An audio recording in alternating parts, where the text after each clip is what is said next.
I met him during a solar eclipse and our connection felt electric. I didn't mind your shadows, I told him, you're more than enough. But as life's pressures revealed his fears, I became his casualty in a tangled web of love and lies. Can two broken souls ever truly heal together? Last April, life had its own set of plans that were different from mine, so I chose to embrace uncertainty and the unexpected. The moment I made that choice, happiness and connection welcomed me in return, and so did he. He used the solar eclipse to obtain my phone number, which became my favorite way any man had ever asked for it. Naturally, my initial impression of him was that he was sweet and charming. He arrived with a treasure chest full of random facts and questions, which I found adorable. He seemed to notice the small details, and I appreciated that. Later on, he revealed to me that he was also a skilled critic, but in the best way. He was a natural comedian, making wit appear effortless. I was thrilled to discover that his treasure chest also contained jokes because I love to laugh, and I really liked that he seemed to enjoy making me laugh. At that time, life was hard work. It involved literal labor. Nevertheless, he put in extra effort for my attention, as if winning me over was a valuable thing he was diligently saving for. I appreciated that amidst the chaos, we shared many of those good, deep belly laughs, the kind where we laugh too hard to laugh, leaving us gasping for air. He reminded me that two seemingly opposing truths can coexist. Life can be challenging and yet simultaneously filled with joy and love. I felt proud when people assumed we were married or remarked on the chemistry between us, which had a quality that made it seem as if we were high school sweethearts, even though we had not been together for long. To me, we were not just a couple. We were also good friends, and it was a sweet compliment when others took notice. I grew to feel comfortable and safe with him, not because he made promises while locking our eyes and pinkies, but because he demonstrated to me that I was safe. I loved how caring he was with his words and his touch. He was there for me not only when I wanted him to be, but also when I didn't think I needed him, thus becoming my soft place to land. As I slept beside him, enveloped in the security of his arms, the pleasure of his scent, and the comfort of his warmth, I felt like what we had was real. I trusted that closeness. It provided me with peace of mind. It allowed us to be ourselves around each other, free to share our secrets without fear of being judged. I felt relieved that I didn't have to hide from him, and that was freeing, like I was no longer trapped within myself. When he gazed at me while I was completely naked and vulnerable, with eyes of an electric shade of blue so stunning that they could make the ocean envious, I felt wanted and beautiful. I admired him, his beauty, his mind, his spirit, and his dreams. I wanted to cover his insecurities with kisses. When it came to the more complicated issues he struggled with, I perceived his vulnerability as strength. I recalled a quote, "I met your shadows and I didn't mind what I saw. We all sometimes learn to dance with the devil on our way to heaven." As long as he wasn't intentionally cruel to anyone, nothing he could have shared or shown me would have frightened me or changed how beautiful I believed he was. My decision to be his girlfriend was not born from necessity, but from a genuine desire for him as a person. That choice was my way of expressing my sincere acceptance of him, ensuring he would never have to doubt my intentions or worry about anyone else competing for my attention. I remained loyal to him and committed to us. He shared with me that he felt he had nothing to offer except for his presence and the promise of keeping me safe. If I could have, I would have opened my eyes and heart to him so he could see that I recognized the value of his talents and natural gifts. I wholeheartedly believed in his ability to achieve his goals. I simply wanted to accompany him, with mutual trust and a shared purpose, to grow alongside one another rather than merely exist in each other's presence.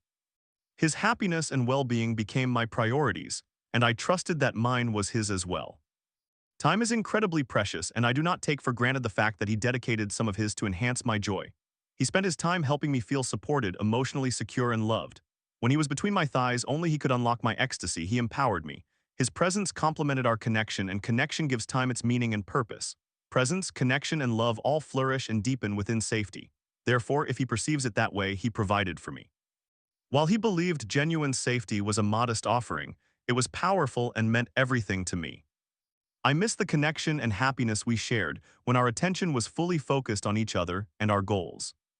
I suppose maintaining that connection can be more complicated than I realized when fear stands in opposition to it. I believed I was encountering a man ready to build something substantial, someone who had learned from his past and wanted to grow into a healthier, stronger version of himself. He approached me with warmth, intensity, and thoughtful words that painted a future in which I was his wife. What I failed to see clearly at the time was that his affection was overshadowed by fear. Fear of inadequacy, fear of rejection, fear of me discovering the parts of himself he could not accept. His insecurities convinced him that I would not embrace him as he was, someone with mistakes in his past and a financial situation that made him feel small. But his fear deceived him. The truth is, if he had taken the time he needed, we could have developed our friendship organically, without assumptions or judgments. The attraction and connection between us was natural, and it would have persisted if we both desired it. Instead of being honest and trusting himself and me enough to accept him as he was, he presented me with an idealized version of himself. He revealed the best aspects of his personality in a way that he believed would prevent me from rejecting him. In his mind, he was not attempting to deceive me out of malice. Ironically, he was trying to give himself an opportunity to be seen and loved. However, by manipulating my perception of him, he denied himself the chance to feel secure in knowing that he was enough for me as he was. While the lack of transparency raised doubts in my mind, I empathized with the idea that everyone possesses fears and insecurities. I trusted that he had learned from his past. I reminded myself that we cannot always control the timing of when we meet someone special or how we navigate difficult early conversations. To my face, he had consistently treated me well, and we communicated effectively, so I wanted to show understanding and reassure him that he was safe with me.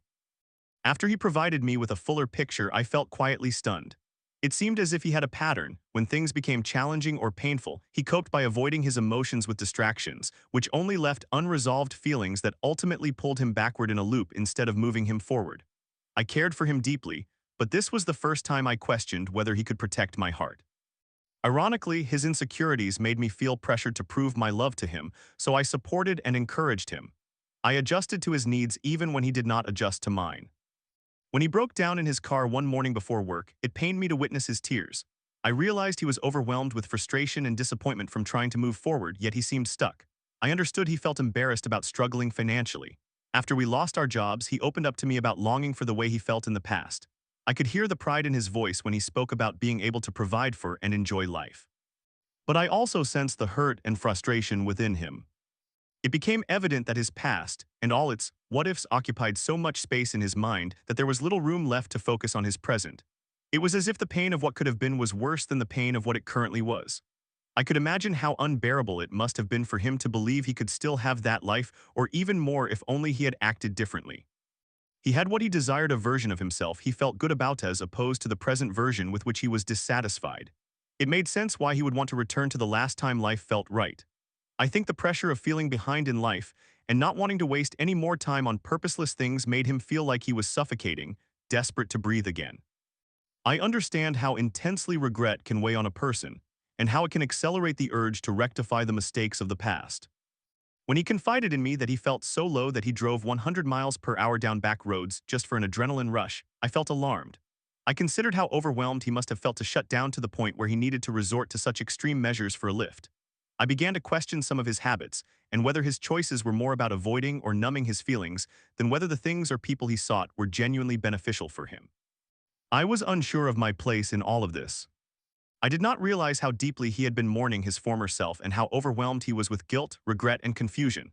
When we met, both of us needed to feel understood and cared for, and I believe we fulfilled that need for one another, which is beautiful. He may have expressed things without fully grasping the weight of his words. He wanted to portray himself as the kind of man who would keep me safe and never abandon me. However, to hear him say that touched a profound wound I had carried since I was 10 years old. I had never understood why my father did not want to be my dad. My grandfather did step in, but when he passed away, my genuine sense of safety disappeared, leaving me longing to feel it again. Whenever I was in his parents' home, I always sensed a gentle joy surrounding his family. They were all so wonderful and impossible not to love.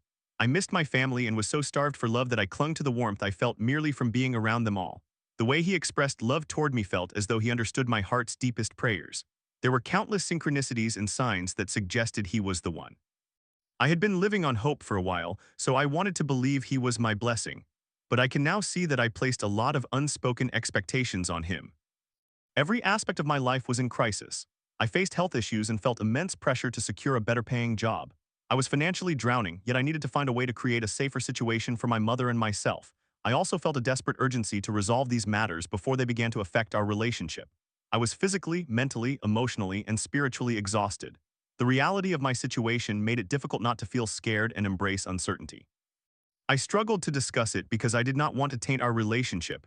I wanted him to feel like he could rely on me as his shelter in a storm. On a deeper level, I felt ashamed. In truth, before meeting him, I was apprehensive about trusting someone who promised to want all of me, as that included the parts I kept hidden due to their painful, shameful, or unrelatable nature. My past had shown me that people do not always protect what I share. They used it against me. I was often ignored or let down when I needed support most, which led me to become emotionally self-sufficient to the point that fully opening up and expressing my needs felt unnatural. I did not know how to depend on another person. I only knew how to be depended upon.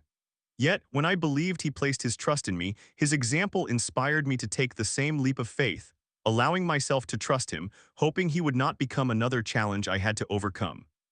I felt I finally had a partner. We were far from perfect. We were simply two individuals attempting to navigate life. All the plans we made kept me hopeful. I attempted to create space for moments of joy during difficult times, knowing they would eventually pass, especially because we had each other. However, somewhere along the way, I lost my full trust that everything would be all right. Fear took control, but at the time, I could not see that the stress was triggering my deepest worries and insecurities. I was driving too fast in survival mode, and we never discussed our fears and how we needed to be loved and supported. Thus, when he felt lost and overwhelmed, I loved him in a way that expressed my language but not his, and instead of working through it together, he avoided it and chose to break my heart rather than his own pattern. When I felt lost and overwhelmed, it would have been beneficial for me to have more emotional maturity, empathy, support, and accountability surrounding me. I wished for his strength to stand still and notice when I wasn't myself.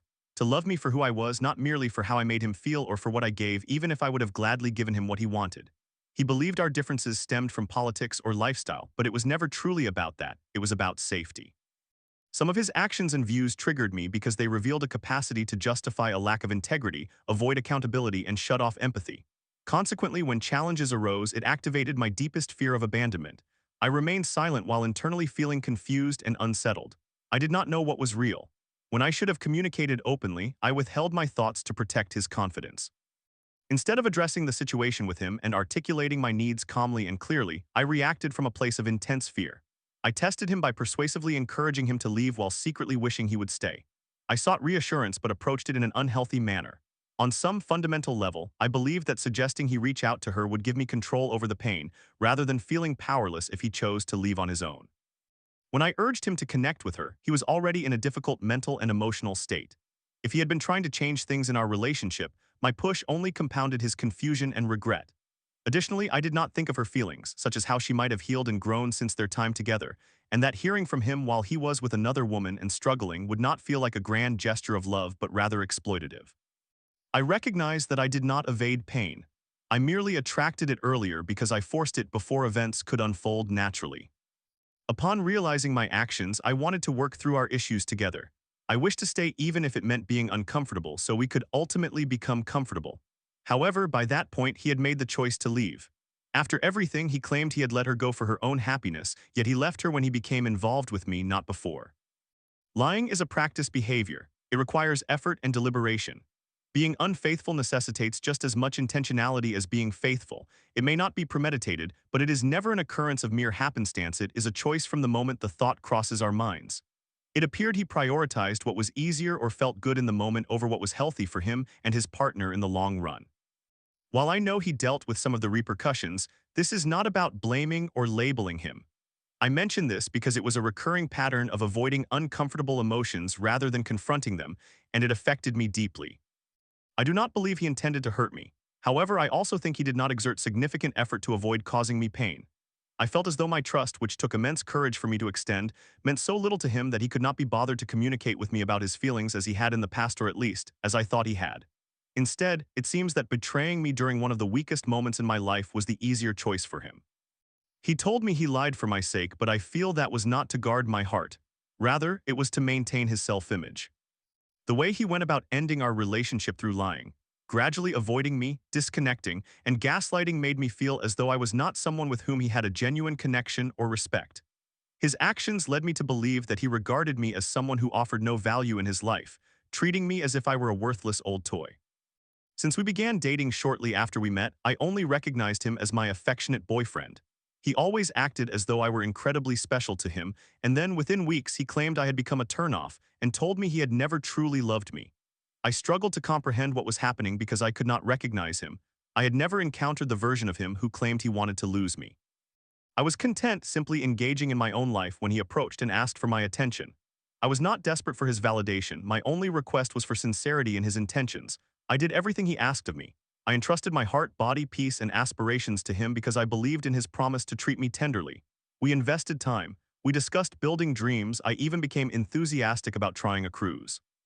Those were plans he initiated but had no intention of nurturing. While he assured me I would be okay and sent me on my way, I have been left to pick up the pieces from something he dismantled. As I work to piece my life back together, whether I am experiencing joy, unworthiness, fear, or love, he did not create those feelings within me. He merely brought them to the surface and held a mirror to them, reflecting both the beautiful parts of myself and others still in need of healing. It is easy to slip into regret. However, I have realized that regret only exists when we resist the outcome we have received, believing it should have unfolded differently. It can feel consuming, constant, even akin to love due to its intensity. Yet, regret keeps us anchored in the past while love invites us to heal and evolve. I do not believe that what transpired between us was merely about making right or wrong choices or even about the presence or absence of love. I know we genuinely cared for one another. At that time, we made the only choices we were capable of making based on our individual states of being. I recognize how our internal emotional worlds shape everything outside of ourselves. We carry our inner experiences into every success, every vacation, and every loving relationship, none of which will be stable or fulfilling unless we are grounded in truth with ourselves. That foundation is what enables us to receive and maintain the good things. Our relationship revealed my deepest desires and fears. It reminded me of the warmth I offer, the depth of my love, and the areas where I can still grow. That is the essence of real love. It calls us to seek the truth. It demands accountability, integration, and the embodiment of the lessons we have learned. It would have been powerful, indeed remarkable, to progress through those various levels side by side. Unfortunately, time and outcomes cannot be controlled. All I can do is respect time. To me, time is never wasted when it is respected. I honored my time by living in the present, being sincere in my authenticity and intentions, and remaining open to growth. In this manner, I do not believe I deprived myself of a meaningful experience or lesson by avoiding the truth. This is why it was not a waste of time for me. I do love him and his beautiful family. A part of my affection for him involves honoring our closure. I do not wish to forget or pretend to stop loving him. In my heart, he will remain while I evolve to honor what we shared. I will grow wiser, continue to develop, and move forward, not by clinging to the past, but by using its lessons to live a happier and more spiritually aligned life. With all my loves. Story 2. Homeschooled and isolated. At 25, I wake up wondering what is wrong with me. After years of rejection, I'm still the same awkward kid joking alone at the gym. I wish my parents had shown me the forest for the trees. Now I can't even make friends. Can I ever change?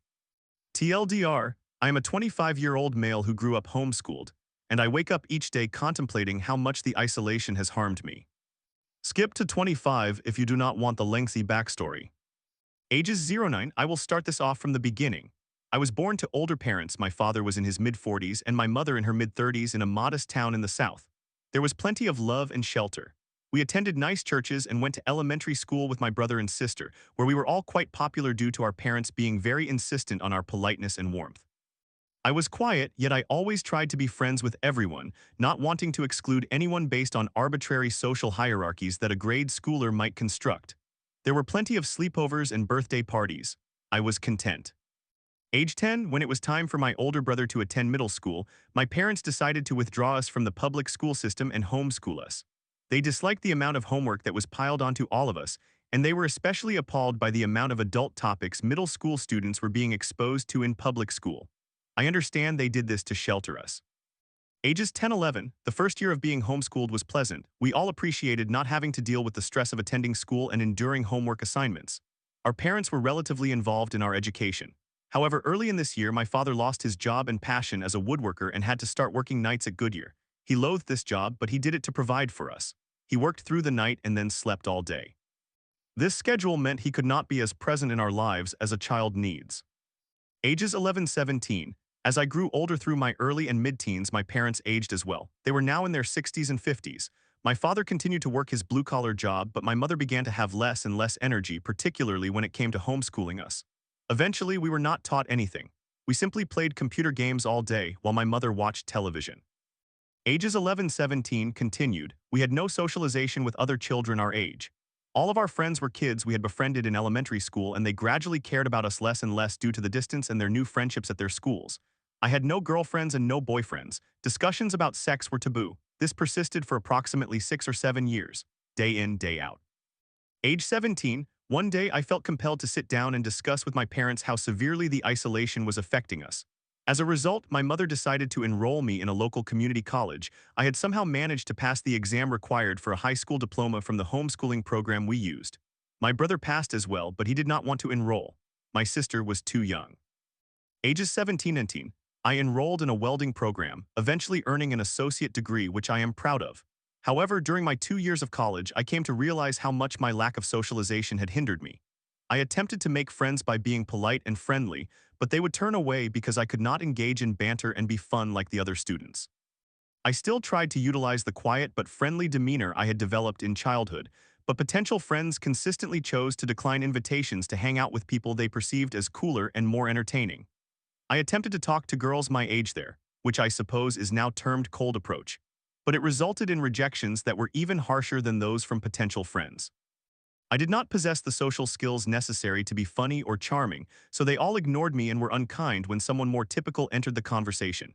It felt like they enjoyed being rude to me to express their complete lack of attraction. I recall one girl laughing with her male friends about me.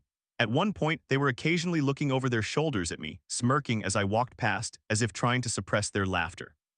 Age 18, during this time I began to develop suicidal thoughts. Age 19, I decided to join the military after a meeting with a recruiter convinced me that I would find a brotherhood and a sense of belonging among other men my age. I felt optimistic. Shortly after receiving my associate degree certificate, I went to boot camp. I realized how out of my depth I was upon arrival. Foot lockers required combination locks to open, and I had never used one in my life. Thankfully, my rack mates were sympathetic and helped me figure it out. However, others ridiculed and mocked me for not being as prepared and capable as they were. I nearly got expelled for not performing well enough. One night, I almost hanged myself with the towel on my rack due to the ostracism. Somehow, I managed to survive. Ages 19-24. During my time in the military, I rose in rank and learned my job, but the brotherhood I was promised was absent. I made attempts to be more outgoing, opening up to my coworkers, asking them questions, and complimenting them, but they found me to be merely odd or corny.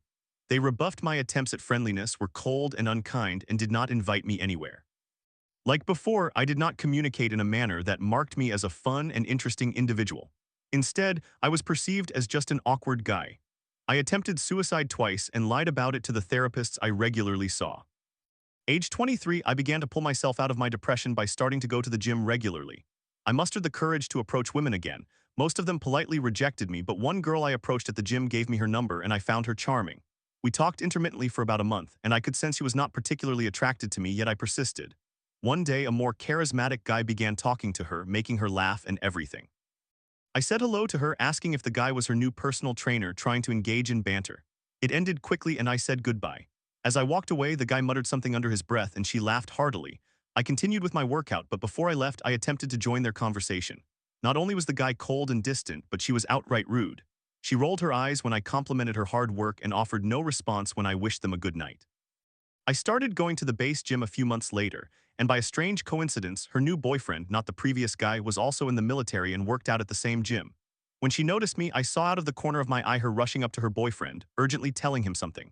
From that point onward, her boyfriend would glare at me as I moved around the gym as if he wanted to fight me. I paid them no mind and eventually stopped seeing them, thankfully.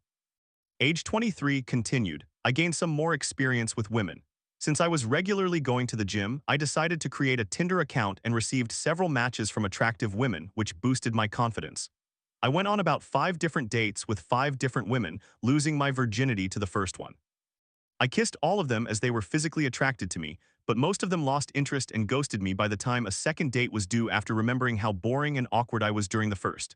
A couple of them mentioned that I was sweet and pleasant to converse with, but they were put off by how enthusiastic I appeared for intimacy. All those years of sexual repression came back to haunt me. Ages 23-24, I developed a strong crush on a girl I worked with. Although we were not in the same department, we would see each other at evening meetings summarizing each work center's day. I could tell she was interested in me too, based on how she looked at me and engaged in conversation. She made an effort to be near me, often standing next to me while I spoke to someone else. I attempted to establish a relationship with her, but more interaction led to her boredom, to the extent that she stopped attending the meetings. My social skills failed me once more. Age 24, a few months later, I left the military and moved back in with my family. The first few months were wonderful as I felt free again, reconnecting with family and escaping the constant alienation of the military. Even though I had been sheltered, my family were the closest individuals I had to friends. My father was able to retire. I soon started working at an incinerator. The job was poorly managed as it was still in its developing stages, but it paid well. Ages 24-25. In the latter half of last year, I began receiving disability income from the ailments I incurred while in the military. After doing some calculations, I found that the monthly payment exceeded my earnings at my job at the incinerator. I made plans to relocate to a different state as I wanted to explore more of the country and break free from my sheltered existence. During this time, I was seeing a lovely girl I approached at my hometown gym for about 4 months. We dated, kissed, and had sex once, but it was an intermittent relationship. I sensed it never fully developed because she started to grow bored and annoyed with me. The only reason I would consider it a relationship is to be able to say I have been in at least one. She did not want a long-distance relationship, so we ended things after I moved. Age 25, I moved. Everything felt new. I furnished my apartment with new furniture and was eager to begin a freelance voiceover career. In the meantime, I acquired a gym membership and began playing golf. It was enjoyable, then I attempted to put myself out there again. Every time I have approached someone, whether male or female, I receive the same result. I compliment their appearance and they are kind during the first encounter. We have a second conversation. By the third or fourth interaction, they realize how dull I am to talk to, as if I lack the innate social script that everyone else seems to have. They speak cordially with me until someone else joins the conversation, and then they act as though I am invisible, glancing at me with rare instances of half-hearted laughter at my attempts at banter and jokes before turning away. It has been this way for so long. It has been this way my entire life. Each conversation I have with another person feels like a struggle where I must say the right thing at the right time to ensure the interaction goes well. People will hear this and suggest that I am trying too hard or that I should just be myself. If I were myself and not putting in any effort, I would not be engaging with anyone in the first place. I would be adhering to what feels familiar to me. Most individuals possess social skills to the extent that their naturally charismatic demeanor corresponds with their authentic selves. The constant, repetitive rejection makes me dread leaving my apartment. Each time I start a conversation with someone, I feel as if I should carry a stopwatch to track how long it takes for me to detect signs of rejection. I observe all these individuals who regularly socialize, interact, and form relationships at will, and I wonder how I will ever feel socially comfortable when that is the standard I must meet. They say to just talk to people and be nice to enhance social skills. What they forget to mention is that no one wants to engage with you if you lack social skills. I am uncertain what is wrong with me. Some might suggest that my experiences indicate autism, but I am almost positive that it is not. I received a score of 38 on the RAADSR and a 54 on the ASPE quiz, which the website indicated as a 100% likelihood of being neurotypical. I maintain eye contact, I smile, I do not fidget, I engage with people as if I am pleased to be conversing with them, and I attempt to be witty and engage in banter. My capacity for empathy prevents me from lashing out at others. However, continuous rejection and exclusion from others have made me exceptionally skilled at reading facial expressions. I cannot help but think that my isolation caused by homeschooling has exacerbated this problem more than anything else. A child needs to grow up feeling liked by other children and included in social circles. It is the foundation for healthy self-esteem. It was also my fault for complaining and being anxious about school, but I wish my parents had helped me see the bigger picture at the time and encouraged me to endure for the sake of a healthy, typical social upbringing. Had I been in school with my old childhood friends, I would have been significantly happier, socially comfortable, and fulfilled. Relationships would be effortless. Now the very word relationship makes me feel physically ill. Relationships are the fundamental motivation for most people to live, yet I am unable to form any, no matter how desperately I struggle mentally. All of my old friends on Facebook and Instagram are getting married and having children, or they are posting about their nights out and parties with large friend groups. I cannot even get someone to refer to me as a friend. I woke up at 11. It has been 8 hours and I have not left my bed. My phone battery is nearly dead. I just want to know if anyone who has experienced a situation similar to mine has managed to find a way out. Truthfully, thank you if you have read this far. A story 3. At my wedding, my supposed friend made a scene declaring, "Your husband is my husband," as if we were a package deal. Her toxic behavior, including mocking my late mother-in-law, left my family horrified. How could I have misjudged her for so long? Hi everyone, this will serve as my venting space for several situations that occurred. If you happen to work out which Muslim TikTok influencer I am discussing, please remember that the topics she addresses are significant, such as Palestine. The message should not be overlooked. However, she is still a human being, and just because she is online does not prevent her from being a terrible person. Also, this is a repost, as I previously posted it in another thread, but my novice Reddit user self-deleted it. We were friends for almost a decade. We lived together in London, although only for a short time before homesickness and the exorbitant cost of living forced us back. We traveled together, spending thousands of pounds on trips and even started a business. Now in our mid-20s, all my friends felt the pressure of marriage within the Muslim community. The pool of serious Muslim men was limited, and I had been searching for a while. Finding someone who would accept my health condition was challenging. Most Muslim men were not open to it. But then I met someone who was. He met my parents and they gave their blessing. I did not inform her about my future husband due to her past meddling, which I may discuss in another post. Moreover, she lied to me in the past when I asked if she felt jealous of the few friends who were in serious talking stages. She said no but told another friend that she was. This made many of her actions and comments appear more sinister. I genuinely believe she came from a place of spite. If she could not be happy, then she was certainly capable of sabotaging others. She had done this before, so I do not dismiss her ability to do so again. To clarify, I asked her if she was uncomfortable or jealous because a few of us were discussing relationships. I just wanted to ensure she was okay. When my now mother-in-law passed away, I asked her to take me to see her body. It was a long drive and I was upset, so driving alone was not ideal. She was unable to take me, which I did not mind, and I arranged alternative transportation, but she found out for the first time that I was seeing someone. I can understand the shock, but she had previously said after her last bout of meddling not to inform her until it was concrete. She treated this news like gossip, casually sharing it with our other friends as if it were juicy information. I never granted her permission to inform them. When it came time to announce my engagement to my friends, it was not a surprise because she had mentioned it. I am saddened that she robbed me of that experience of sharing my happy news. She also made appalling comments about my mother-in-law, such as, "At least she's dead, you don't have to deal with a mother-in-law." A woman had passed away and that was all she could say. Islamically, one offers condolences or remains silent, but she showed no respect. My mother-in-law was a single mother and an incredible one at that. Her life was filled with hardship. I would hate to endure all that and have someone trivialize my experiences with a mother-in-law stereotype. Furthermore, I know she would not take kindly to someone saying that about her mother. My fiancé at the time was actively grieving and I was navigating how to support him. It was an incredibly difficult time for all of us. She repeated that comment so many times that I lost count. She even said it to me at the wedding venue. Also, just to clarify, not everyone has a bad experience with in-laws. The outcome depends on the effort both parties put in. Just because she is uncomfortable does not mean that this is everyone else's experience. Bridal shower. She attended my bridal shower. My big sister and brother-in-law encouraged me to invite her to all events to prevent her from causing drama among our shared friends or wishing the evil eye upon my marriage.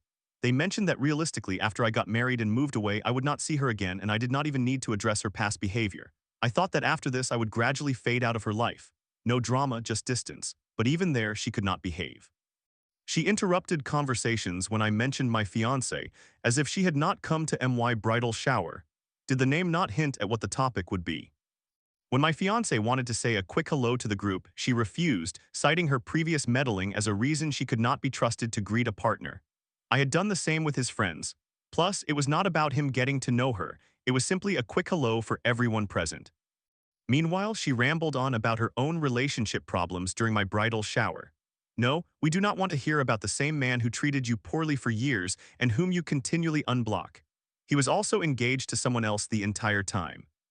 When I was on FaceTime with my mother and sisters picking out beads for bracelet making, she insisted that I end the call.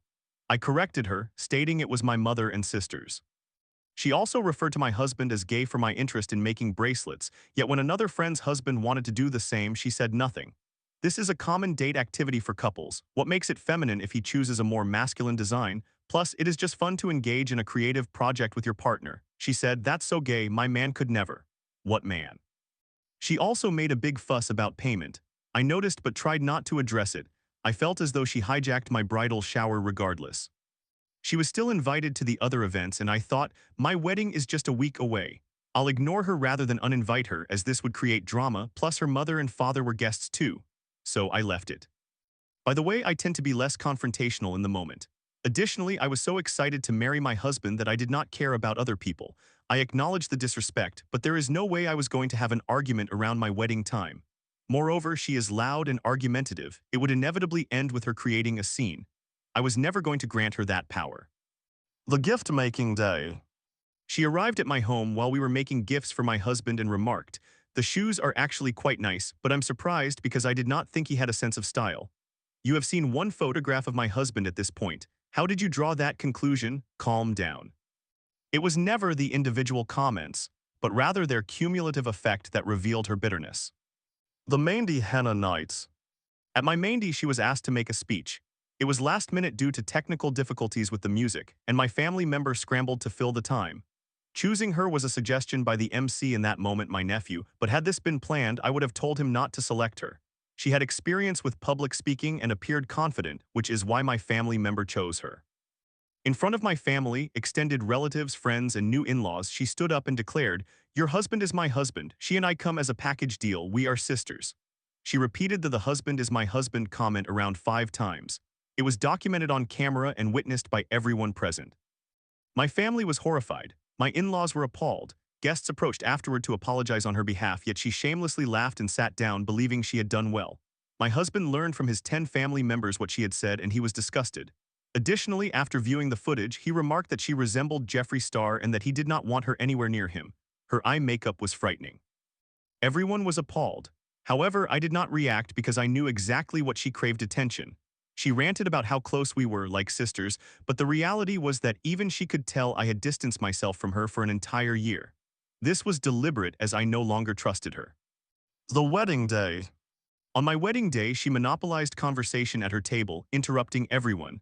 My guests later informed me that they wished they had not sat with her. I could only apologize to them. I was mortified that I had empowered this narcissist.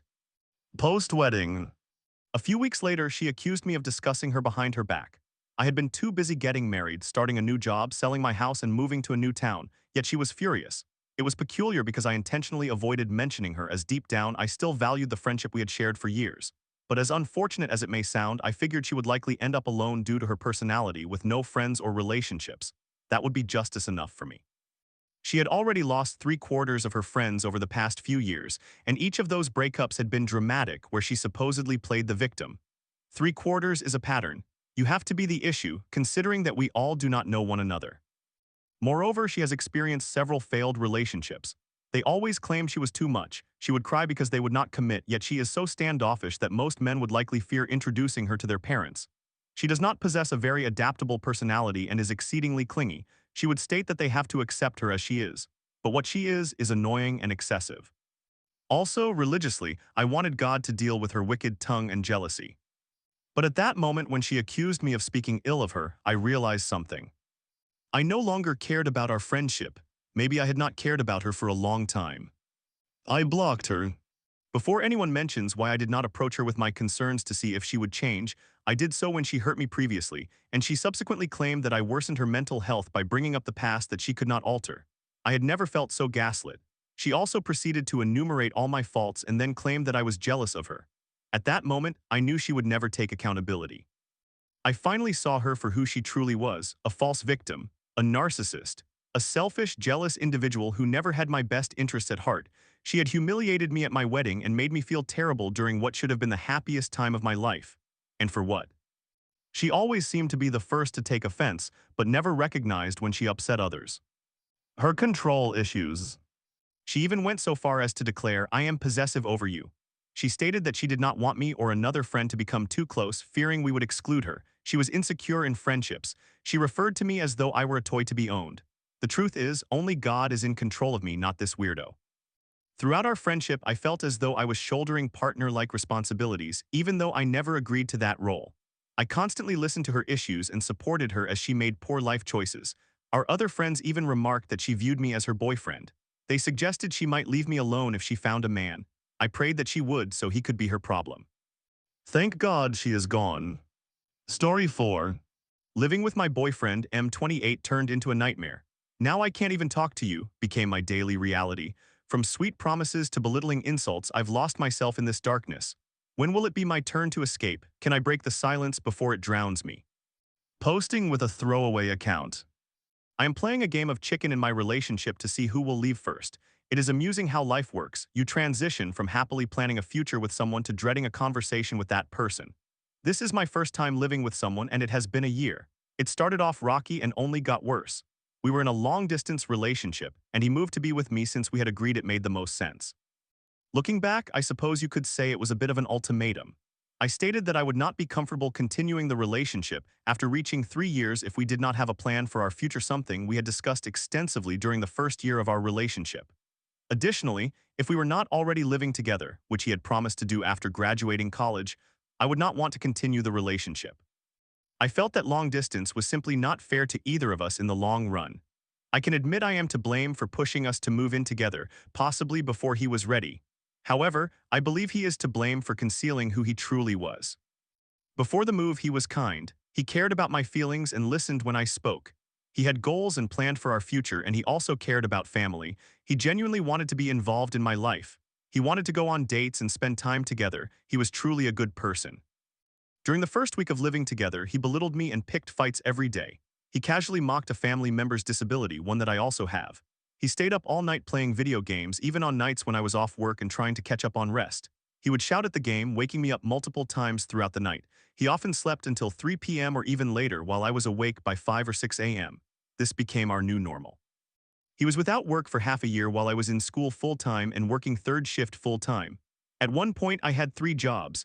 I would ask when he planned to start working, but I never received a clear answer. I was told he transferred his job in advance to my hometown since his company also has offices here. Unfortunately, that was not true. I began encouraging him to apply for a part-time job just to get him out of the house until he was able to start his official job again, but he refused, insisting that it was beneath him to work for a certain amount. I did not understand this mindset because, in my opinion, anything is better than sleeping all day and earning no money, right? The good morning texts ceased coming. Instead, they were replaced by requests through Apple Pay for fast food, gas money, or bills. Life became hard, and understandably, I became stressed. He would attempt to kiss me and I would pull away. He would try to touch me in general and I would turn away. I am not a very affectionate person. I have autism and a long history of sexual assault, so random touching makes me uncomfortable, especially when I am not in a good headspace. How can I connect with someone in such an intimate way when I feel so disconnected from them? He transformed into a different person. He became meaner. He complained about anything and everything. If I stated it was a nice day outside, he would find a way to argue that the day was not actually nice. While driving, he would comment on how terrible the traffic is here. Traffic in his hometown is much worse, followed by remarks about how he could not wait to be done living here. He would express how much he hated this city and state. Every day, he blamed all his bad luck on this move. Since he arrived, I do not believe I have heard him say anything positive. It has been draining, and with everything else on my plate, I simply could not handle this additional burden. I would return home from school, excited to discuss my day, but by the end of the conversation, I regretted ever opening my mouth. Every day, I was always the one to initiate conversations. He gave short, one-word answers that made talking to him difficult. It felt as if I were speaking to a wall. When I attempted to delve deeper, for example, asking questions such as, "How was your day?" his response being fine, or "Oh, okay, what did you do today?" his answer being nothing. Or "You had to have done something," his response being nope. If I pressed further, he would become snappy and say hurtful things. So I would explain how my day went, even though he did not care enough to ask. Somewhere in the middle of my sharing, I would be interrupted by an Instagram video playing while I was speaking. At other times, I would simply stop talking mid-sentence to see if he would even notice, and he never did. Somehow, I became the most insufferable person in the world to the individual who claimed he wanted to spend his life with me. Naturally, I began trying to fix myself, talk less, argue less, feel less anger, and be more independent. He believed I was too dependent on my mother. But who else could I rely on? Certainly not him. Soon I realized the only thing he desired was for me to be quiet and wait. Wait for him to want to interact with me, and even then, remain silent. So I complied. I became a shell of my former self. My body was fatigued from work and school. I was physically and emotionally drained from being guarded around the clock, anticipating the next verbal attack. Yet somehow this was when he was the happiest. My family offered us their blessings, wishing for grandchildren and a wedding, even those who knew firsthand how rocky our relationship had been. I received advice on how I should hold my tongue, be kind, and be patient, even when he did not deserve such treatment. According to them, relationships are challenging. Relationships require effort. Meanwhile, my grandmother, who is undergoing treatment for cancer, continued to refer to him as my fiancé, which was often met with his laughter or scoffing at the idea. These were all moments of clarity during the darkest season of my life. The sound of his laughter is akin to someone administering a sternum rub as you emerge from a seizure. After spending months in darkness, even the faintest light can be blinding. It feels like someone is dragging a dull, weighted blade across my chest. For the first time in months, I feel every emotion at once, yet simultaneously I feel nothing. With each breath, there is an uncontrollable urge to cry, but fearing that I may never stop, I hold my breath, praying this will stifle the tears. I feel as if I am drowning in darkness, having held my breath for an entire year. The silence has become unbearable and the sadness even more so. The anxious feeling I would experience whenever I had good news to share, the anticipation of wanting to tell him, has vanished. In its place, I now feel anxious about my future. What does it look like? God, I hope it does not look like this. I hope I do not grow old with someone who has caused me to lose my voice. At some point, I think I wanted children, but over the last year, I have convinced myself that I do not. I am better off without them, without him, for 18 years because then I would truly be stuck. I do not want to have a permanent anchor to this darkness in my life. I hope that one day I am able to break free from it and walk away, or I hope he does for both of our sakes. I hope that when that day arrives, I am strong enough to pull the old me out of that darkness too. I hope she can forgive me for abandoning her for so long, and if it truly exists, I hope that one day we can all find our happiness. I do not want to believe that this is what a healthy relationship looks like, despite what my family and friends tell me. Thank you for reading if you have made it this far. Honestly, I just needed to express this because I already feel as though I cannot breathe. I think I owed it to myself for all those times when I choked back tears, held my breath, and remained out of obligation. Is it normal to feel this way in a relationship?